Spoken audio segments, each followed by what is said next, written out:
நமஸ்காரம் எல்லாருக்கும். நான் உங்களோட அஸ்ட்ராலஜர் ஷியாம் பேசுகிறேன். ஆத்மசுத்தி அஸ்ட்ராலஜி அப்படிங்கிறது. ஸோ இதில் என்னென்னா, இன்றைக்கி நான் பேசக்கூடியது அப்படிங்கிறது வந்து பரிகாரத்தை பற்றி. என்னுடைய குரு ஸ்ரீ கேபி கோபாலகிருஷ்ணன் அவர்களுக்கு என்னுடைய நமஸ்காரங்கள். ஏன்னா அவர் தான் எனக்கு அஸ்ட்ராலஜி அண்ட் பரிகாரம், அந்த பரிகாரத்தை அப்ளை பண்ணுற விதம், அதெல்லாம் வந்து பிருகு நந்தினாடி முறைப்படி எனக்கு முறையாக சொல்லி கொடுத்தார். ஸோ அவருடைய ஒரு ஆசீர்வாதத்தோடு நான் இதை ஆரம்பிக்கிறேன்.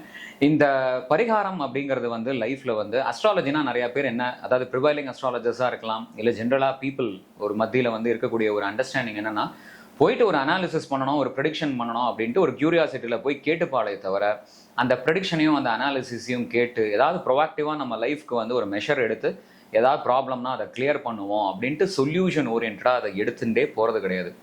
த ப்ராப்ளம் இஸ் அஸ்ட்ராலஜினாலே அது வந்து பரிகாரம் தான். எப்படின்னா, இப்போ ஃபார் எக்ஸாம்பிள் நீங்கள் வந்து ஒரு டாக்டர் கிட்ட போயிட்டு வந்து ஏதோ ஒரு உடம்பு பிரச்சனை இருக்குது, அதை வந்து நீங்கள் போயிட்டு டாக்டர் வந்து உங்களை டயக்னைஸ் பண்ணி இதுதான் அப்படிங்கிறத சொல்லிடுறாரு. அதாவது டாக்டர் டயக்னைஸ் பண்ணிட்டாரே, நம்மளுக்கு எல்லா விஷயமும் தெரிஞ்சிடுதேன்னு நீங்கள் கிளம்பி அப்படியே வந்துடுறது இல்லை.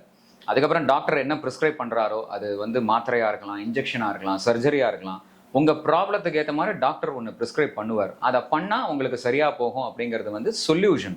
ஸோ டாக்டர் கிட்ட போகும்போது எல்லாரும் எப்படி சொல்யூஷன் ஓரியன்டாக ஒரு விஷயத்தை எடுத்து வச்சுட்டு பண்ணுறேலோ, அஸ்ட்ராலஜிங்கிறது வந்து கார்மிக் சொல்யூஷன் தரக்கூடிய ஒரு முக்கியமான ஒரு விஷயம். அதாவது நம்மளுடைய லைஃப் பாத்தில் என்னென்ன ஆஸ்பெக்ட் ஆஃப் த லைஃப், ஒரு கல்யாணம்னா எப்படி இருக்கும், குழந்தை பிறக்கிறதுனா எப்படி இருக்கும், கேரியர்னா எப்படி இருக்கும், அதே மாதிரி நம்மளுக்கு வந்து எஜுகேஷன் எப்படி இருக்கும், இல்லை ஒரு ப்ராப்பர்ட்டி, லீகல் கேசஸ், எந்த விஷயமாகட்டும், இதனால நம்ம லைஃப் மேலே போகுமா கீழே வருமாங்கிற அந்த ப்ளூ பிரிண்ட்டை காமிக்கக்கூடியது தான் அஸ்ட்ராலஜி.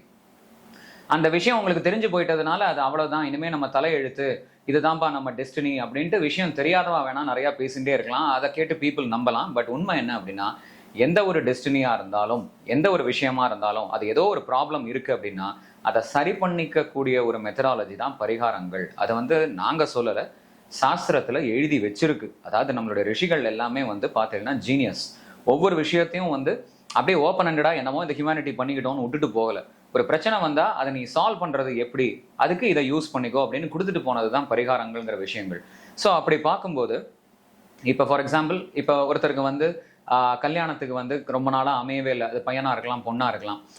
எத்தனையோ இடத்துல நாங்கள் நிறைய பேருக்கு நம்ம சொல்கிறத கேட்டிருக்கோம். அதாவது நாங்கள் வரன் தேடிகிட்டே இருக்கோம், கரெக்டாக வந்து அமையறதில்ல. ஒரு விஷயம் இருந்தால் ஒரு விஷயம் இருக்கிறது இல்லை.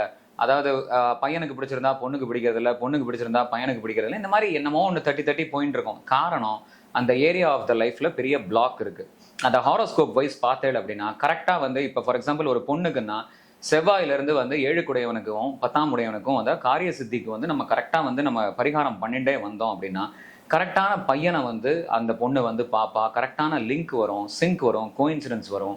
அதன் மூலமாக ஒரு விஷயம் வந்து லைஃப்பில் மேனிஃபெஸ்ட் ஆகும்.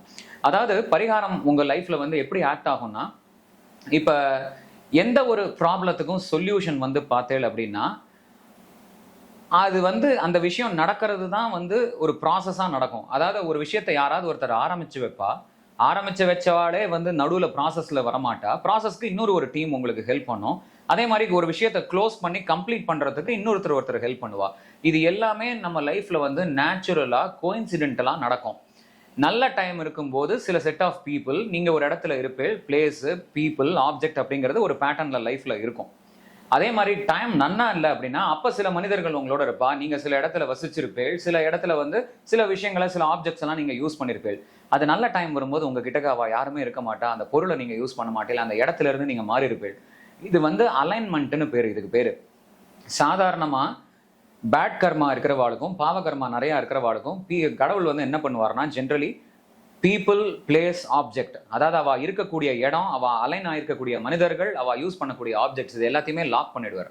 அது மேலே ஒரு வசியத்தையும் ஏற்படுத்திடுவார் கடவுள். அதனால நீங்கள் என்னன்னா, நீங்கள் அந்த இடத்துக்கு போகும்போது அந்த இடம் உங்களுக்கு ஒத்தே வரலைனாலும், அந்த பீப்புள் ஒத்தே வரலைனாலும் ரொம்ப ரொம்ப அட்ராக்டிவாக இருக்கும் உங்களுக்கு அவ. ஸோ நிறைய பேர் நான் சொல்கிறத கேட்டிருக்கேன், சார் இது எங்கள் ஆற்றுல வந்து ரொம்ப வருஷமாக இருக்கிற சாமான், நாங்கள் இந்த வீட்டில் 30 வருஷமாக இருந்துருக்கோம், இந்த இவாளெலாம் வந்து எங்களுடைய ஃப்ரெண்ட்ஸு, இவாளெல்லாம் நாங்கள் வந்து எப்படி வந்து அது வந்து இமோஷனல் பாண்டிங், அதனால அவள் வந்து நாங்கள் ஒத்து வர மாட்டான்னு எப்படி நீங்கள் சொல்கிறேன், இப்படின்லாம் நிறையா வந்து மேம்போக்கா நிறையா கேள்விலாம் கேட்பா. த ப்ராப்ளம் இஸ், உங்களுக்கு அட்ராக்டிவாக இருக்குது, உங்களுக்கு கன்வீனியண்ட்டாக இருக்குங்கிறதுக்காக உங்ககிட்ட இருக்கக்கூடிய விஷயங்கள் வந்து நீங்கள் கரெக்டாக பண்ணிட்டு இருக்கீங்கிறதா அர்த்தம் கிடையாது. ஸோ இந்த மாதிரி ஏதாவது ஒரு கார்மிக் லாக்ல, பீப்புள், பிளேஸ், ஆப்ஜெக்ட்ல ஒரு விஷயம் லாக் ஆகும்போது லைஃப்ல நடக்க வேண்டிய முக்கியமான விஷயங்கள் நிறைய பேருக்கு நடக்காம இருக்கும். பட் என்ன பிரச்சனைனா, அந்த கார்லேஷன் அவளுக்கு பார்க்க தெரியாது. நம்ம இந்த இடத்துல இருக்கிறதுனால தான் நம்மளுக்கு இந்த கல்யாணம் நடக்கலை, இந்த குழந்தை பிறக்கலை, இல்லை வேலை கிடைக்கல, வாட்எவர் இட் இஸ், இல்லை இந்த மாதிரி பீப்புளோட நம்ம அலைன் ஆயிருக்கிறதுனால தான் நம்மளுக்கு இந்த பிரச்சனை இருக்குது, இல்லை இந்த மாதிரி ஆப்ஜெக்ட்ஸ் நம்ம வீட்டில் ஏதோ பழைய கடிகாரம், ஓடாத கடிகாரம், இந்த மாதிரி எத்தனையோ சாமான்கள் சேர்த்து சேர்த்து எத்தனையோ பேர் வைக்கிறது உண்டு வருஷ கணக்கா. அதெல்லாம் இருக்கிறதுனால தான் உங்கள் லைஃப் ஸ்டக்கப் ஆயிருக்கு அப்படிங்கிற அந்த ரியலைசேஷனை யாருமே பார்க்க மாட்டா. அதே மாதிரி அந்த சேஞ்சை வந்து அவ்வளோ சாதாரணமாக பீப்புளால் எடுத்துகிட்டு வர முடியாது. ஸோ பரிகாரம்ங்கிறது என்ன பண்ணும் அப்படின்னா, உங்களுக்கு ஃப்ரெஷ்ஷாக டிவைன் எனர்ஜியை வந்து அந்த ஆஸ்பெக்ட் ஆஃப் த லைஃப்க்கு, இப்போ கல்யாணத்துக்கு பரிகாரம் பண்ணுறதுன்னா கல்யாணத்துக்கான அந்த டிவைன் எனர்ஜி உங்களுக்கு வந்து அந்த கார்மிக் பிளாக்ஸ் எல்லாம் ஃபஸ்ட்டு கிளியர் பண்ணும். உங்களுக்கு தேவையான எனர்ஜியை வந்து அந்த தேவதானுடைய அந்த டிவைன் லைட் வந்து உங்களுக்கு கொடுக்கும். கொடுத்ததுக்கப்புறம் என்ன ஆகும்னா, எந்த அலைன்மெண்ட் இருந்தால் உங்களுக்கு ஒரு விஷயம் நடக்காதோ அந்த அலைன்மெண்ட்லாம் உங்களை விட்டு போக ஆரம்பிக்கும். போயிட்டு, அதாவது தப்பான பிளேஸு, தப்பான பீப்புள், தப்பான ஆப்ஜெக்ட்ஸ்லாம் உங்கள் லைஃப்லேருந்து போய் கரெக்டான பீப்புள், கரெக்டான ஆப்ஜெக்ட்ஸ், கரெக்டான அந்த லொக்கேஷன் எல்லாமே உங்களுக்கு வந்து ஒரு அலைன்மெண்ட்டுக்கு வந்து நிற்கும். இதை கொண்டு வரதுக்கான சக்தி, எனர்ஜி பரிகாரங்களுக்கும் அந்த தேவதாக்கு மட்டும்தான் இருக்குது. சாதாரணமாக மனிதர்களால் அவளுடைய சொந்த எஃபர்ட்னால இந்த மாதிரி விஷயங்களெல்லாம் என்றைக்குமே நடத்திட முடியாது. ஸோ தெய்வ அனுகிரகம் அப்படிங்கிறது வந்து லைஃப்பில் வந்து கரெக்டான அலைன்மெண்ட்டை நம்மளுக்கு கொண்டு வந்து கொடுக்கும். அந்த கரெக்டான அலைன்மெண்ட் தான் உங்களுடைய ப்ராப்ளமை சால்வ் பண்ணும். ஸோ தெய்வ அனுகிரகத்தை எப்படி பெறுறது? பரிகாரம் மூலமாக தான் பெற முடியும். உங்கள் ஹாரோஸ்கோப் மூலமாக எந்த ஆஸ்பெக்ட் ஆஃப் த லைஃபாக வேணால் இருக்கலாம். ஒரு எஜுகேஷனாக இருக்கலாம், ஃபாரின் போகிறதா இருக்கலாம், இல்லை ஒர்க்கில் ஏதோ பிரச்சனையாக இருக்கலாம், கல்யாணம் ஆகலாம், அந்த மாதிரி விஷயம் இருக்கலாம். ஏதோ ஒரு விஷயம் எடுத்துக்கோங்களேன். அதுக்குன்னு ஸ்பெசிஃபிக்காக உங்கள் ஹாரோஸ்கோப்பில் வந்து நம்ம பரிகாரம் இருக்குது. அந்த பரிகாரத்தை நீங்கள் பண்ணும்போது அதுக்கு தேவையான கரெக்டான லிங்க், அதுக்கு தேவையான கரெக்டான பீப்புள், அதுக்கு தேவையான கரெக்டான பிளேஸு, கரெக்டான ஆப்ஜெக்ட்ஸ் அப்படின்னு எல்லாம் ஒவ்வொன்றா உங்கள் லைஃப்பில் அமைஞ்சு அந்த விஷயம் வந்து மேனிஃபெஸ்ட் ஆகும்.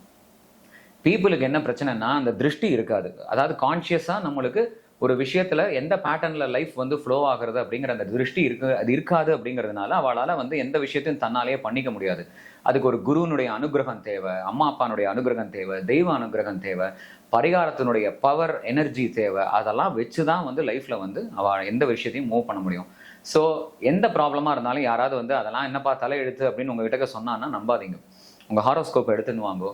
ப்ராப்பராக உங்கள் என்ன ப்ராப்ளமோ அதுக்கேற்ற மாதிரி பரிகாரம் வந்து உண்டு லைஃப்பில். அந்த பரிகாரத்தை பண்ணுங்க. அதுக்கு ஏற்ற மாதிரி உங்களுக்கு சொல்யூஷன், லிங்க், சிங்க், கோயின்சிடன்ஸ் எல்லாமே லைஃப்பில் நடக்கும். அது மூலமாக உங்களுக்கு அந்த ப்ராப்ளம் சால்வ் ஆகி உங்கள் லைஃப் நல்லா இருக்கும்.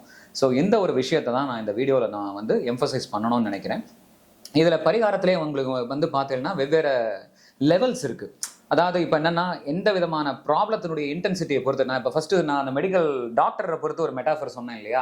அதாவது என்னென்னா, ஒரு சாதாரண மாத்திரையில் குணமாகலாம், இல்லை ஒரு இன்ஜெக்ஷனில் குணமாகலாம், இல்லை சர்ஜரி லெவலுக்கு போகலாம். அதே மாதிரி பரிகாரத்துக்கும் லெவல்ஸ் இருக்குது. சில பேருக்கு விளக்கேற்றினா மட்டும் போகிறோம், சில பேருக்கு கொஞ்சம் பூஜை பண்ணால் போகிறோம், சில பேருக்கு கண்டினியூஸாக வருஷக்கணக்காக பூஜை பண்ண வேண்டியிருக்கும். ஸோ எல்லாருமே வந்து நாங்கள் வெறும் கற்பூரம் ஊதுபத்தி காமிச்சு நாங்கள் அப்படியே ப்ராப்ளத்தை சால்வ் பண்ணிடுறோம் அப்படின்னு நினைப்பா. அது வந்து கண்டிப்பாக என்றைக்குமே நடக்காது. உங்கள் ப்ராப்ளத்துக்கான இன்டென்சிட்டியை பொறுத்து தான் உங்கள் லைஃப்பில் வந்து நீங்கள் பரிகாரத்தை வந்து அவ்வளோ வால்யூமில் பண்ணி கிளியர் பண்ண வேண்டியிருக்கும். அதுக்கு ஆமாம், ஆப்வியஸ்லி அதை வந்து நீங்கள் செலவாக பார்த்தீங்கன்னா கண்டிப்பாக பண்ண முடியாது. அதை கர்மாவை கிளியர் பண்ணுற ஒரு டூலாக நீங்கள் மணியை பார்த்தீங்கன்னா தான் அது ஒரு இன்வெஸ்ட்மெண்ட்டாக பார்க்க முடியும். ஒரு கோல்டு வாங்குறத யாருமே செலவுன்னு சொல்ல மாட்டா, இன்வெஸ்ட்மெண்ட்னு சொல்லுவா. அதே மாதிரி தான் பரிகாரம் பண்ணுறதுங்கிறது it's an investment. It's not அதாவது என்ன சொல்கிறது, அது ஸ்பெண்டிங் கிடையாது. அதை நீங்கள் ஒரு செலவாக பார்த்தீங்கன்னா என்றைக்குமே உங்கள் கர்மாவை நீங்கள் கிளியர் பண்ண முடியாது. ஸோ இதெல்லாம் நான் முக்கியமாக ஷேர் பண்ணணும்னு நினைக்கிறேன். இந்த லெவல்ஸ் ஆஃப் பரிகாரத்தை பற்றி நான் இன்னொரு ஒரு வீடியோலையும் நான் கண்டிப்பாக பேசுகிறேன் நான். ஸோ தட் எந்த மாதிரி பரிகாரங்கள், எவ்வளோ லெவல்ஸ் இருக்குது, அதெல்லாம் பற்றியும் நீங்கள் நல்லா கண்டிப்பாக தெரிஞ்சுக்கலாம். அது மூலமாக உங்கள் லைஃப்பை வந்து கண்டிப்பாக நீங்கள் செம்மையாக்கிக்கலாம். So thank you really so much. And இந்த மாதிரி நல்ல நல்ல விஷயங்கள்லாம் நாங்கள் தொடர்ந்து ஷேர் பண்ணுவோம்.